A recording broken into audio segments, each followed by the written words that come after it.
নমস্কার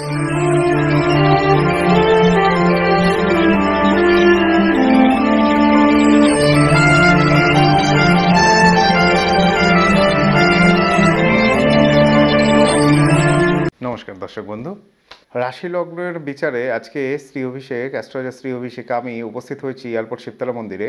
এখানে আপনাদের সামনে আজকে উল্লেখ করব যে মকর লগ্নের চতুর্থে মঙ্গল কি ফল দিতে পারে, কিংবা মকর লগ্নের চতুর্থ ভাব মঙ্গল কিংবা চতুর্থে মঙ্গল এখান থেকে বাস্তু বিচারের জায়গাটা কি আসতে পারে। এটা কিন্তু আপনারা নিজস্ব হরোস্কোপ ওয়াইজ ট্যালি করার চেষ্টা করবেন, ডেফিনেটলি আপনারা অনেকটা অ্যান্সার খুঁজে পাবেন। আদারওয়াইজ যে কোনো অ্যাস্ট্রোলজারের সাথে কনসাল্ট করবেন। মকরের হাউস বেসিক শনির ক্ষেত্র, তাহলে মকরের চতুর্থ স্থান মেষ, তার অধিপতি মঙ্গল। শনি এবং মঙ্গল এই দুটো প্ল্যানেটের মধ্যে অ্যাস্থাচ আপাত দৃষ্টিভঙ্গিতে কোনো মিত্রতার অবস্থান পাওয়া যায় না। মেষ রাশিতে মঙ্গলের মূল ত্রিকোণ এবং সক্ষেত্র অবস্থান। এই মঙ্গল এখানে যদি থাকে, তাহলে মেষ রাশির ক্ষেত্রে যদি থাকে, তাহলে সেক্ষেত্রে ডেফিনেটলি শুভস্থান দিয়ে থাকে। মেষ রাশিতে মূলত তিনটে নক্ষত্রের অবস্থান দেখতে পাওয়া যায়, তার মধ্যে হচ্ছে অশ্বিনী, ভরণী এবং কৃত্তিকা। এই নক্ষত্রগুলো যথাক্রমে তিনটে গ্রহ নক্ষত্রকে রিপ্রেজেন্ট করে থাকে, কেতু, শুক্র এবং রবির ক্ষেত্রকে।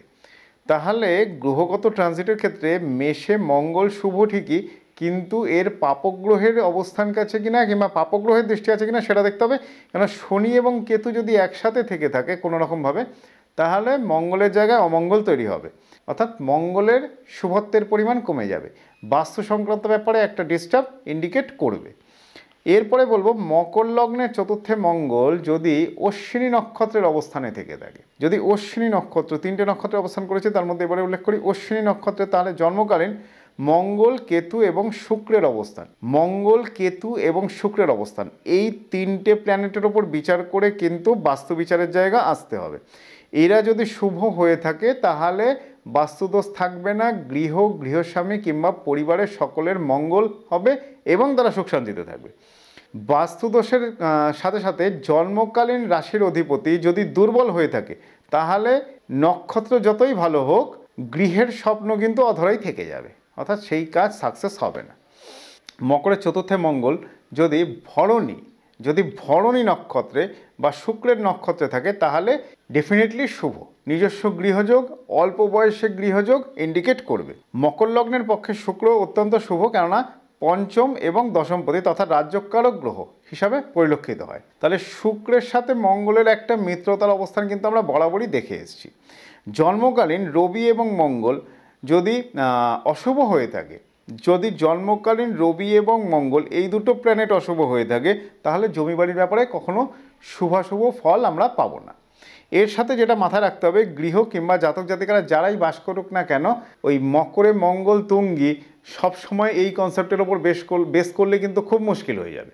মকরে মঙ্গল তুঙ্গি যেরকম ঠিক কথা, একই সাথে সেই গৃহে বাস করা কিন্তু অনেকের পক্ষে যদি অন্য কোনো গ্রহ বৃহস্পতি কিংবা রবির সাপোর্ট না থাকে, তাহলে মকর লগ্নের চতুর্থে মঙ্গলের অবস্থানের প্রভাবে কিন্তু গৃহের বাস্তুর অবস্থান খুব সুখকর হবে না, অ্যাভারেজ একটা সোশ্য কন্ডিশনে থাকবে।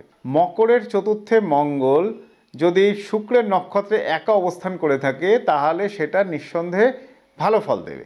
কিন্তু এই মঙ্গলের সাথে যদি শনি অথবা রাহু কিংবা শনি অথবা কেতু যুক্ত হয়ে থাকে, তাহলে সেই জাতক জাতিকারা যেই গৃহে বাস করছেন বিভিন্ন ধরনের গুপ্ত শত্রুতা, পারিবারিক কলহে নিজের জীবন অতিষ্ঠ হয়ে উঠবে। মকরে মঙ্গলের রেসপন্সটা, মকরে চতুর্থে মঙ্গল যদি থেকে থাকে, তাহলে জন্মকালীন হরোস্কোপে কোন জায়গায় মঙ্গল বসছে এবং কোন নক্ষত্র নিয়ে বসছে, এই দুটো জিনিস আপনাদের সামনে আমি ক্লিয়ার করার চেষ্টা করলাম।